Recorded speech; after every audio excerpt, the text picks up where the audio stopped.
नमस्कार, मैं डॉक्टर विकास Mittal, SGI institute Ambala. अगर आपको स्टेम सेल ट्रांसप्लांट या स्लेट ऐसे सर्जरी एडवाइस हुई है तो ये वीडियो आपके लिए है। तो ये स्टेम सेल ट्रांसप्लांट या स्लेट सर्जरी है क्या? हमारी बॉडी में स्टेम सेल्स होते हैं। वो स्टेम सेल्स क्या होते हैं? वो बेसिकली मदर सेल्स हैं कि अगर कुछ ट्रॉमा हुआ, कुछ चोट लगी तो उसको भराने में, उस जख्म को भराने में मदद करते हैं। जैसे एग्जाम्पल के तौर पे अगर मान लो स्किन में कट लग जाए तो क्या होगा? कुछ दिनों के बाद नई स्किन आ जाती है, नई चमड़ी आ जाती है। कहां से आती है वो? उसके आजू बाजू मदर सेल्स होते हैं, स्टेम सेल्स होते हैं जो ये स्किन के नए सेल्स बनाते हैं और हमारी ये चमड़ी हीलिंग हो जाती है।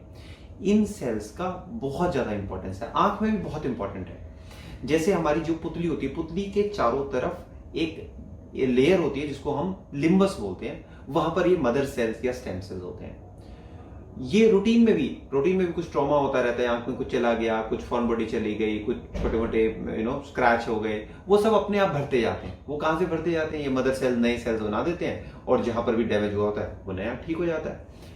कुछ कंडीशंस में ये मदर सेल्स जो मेन हीलिंग करा रहे हैं वो सेल्स ही डैमेज हो जाते हैं, मदर सेल्स ही डैमेज हो जाते हैं।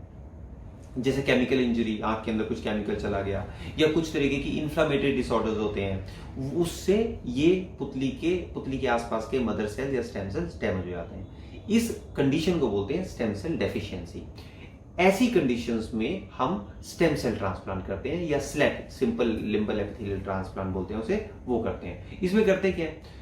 जो नॉर्मल आंख है, दूसरी आंख अगर मान लीजिए नॉर्मल है, वहां से कुछ सेल्स लेते हैं, यही मदर सेल्स लेते हैं, और जो डिजीज्ड आंख है जिसमें डैमेज हुआ है वहां पे वो सेल्स कुछ स्पेशल टेक्निक से, कुछ स्पेशल ग्लू की मदद से वो सेल्स वहां पर लगाते हैं। जनरली ये एक काफी अच्छा सक्सेसफुल प्रोसीजर होता है। 85 to 90% लोगों में बहुत अच्छा हो जाता है। वो सेल्स नए बन जाते हैं और वो बहुत समय तक लास्ट भी करते हैं।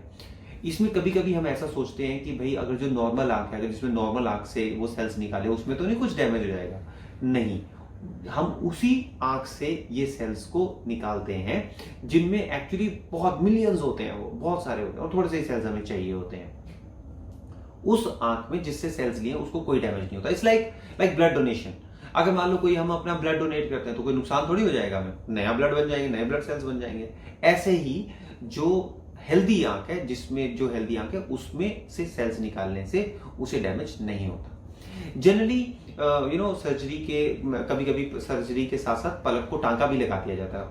ऊपर और नीचे वाली पलक को टांका लगाते हैं। वो टांका कभी कभी 3-4 महीने तक रहता है और कुछ दवाइयां दी जाती हैं। दवाइयां रेगुलरली चलनी होती हैं। शुरुआत में थोड़ा सोजिश, थोड़ा रेडनेस, लाली, रड़क, पानी, ये सब रहता है जो 3 से 4 हफ्ते में काफी ठीक, धीरे धीरे ठीक होने लगता है। इसकी जो बाद में भी रूटीन ड्रॉप्स डालना और इसका रेगुलर फॉलोअप करना अनिवार्य होता है।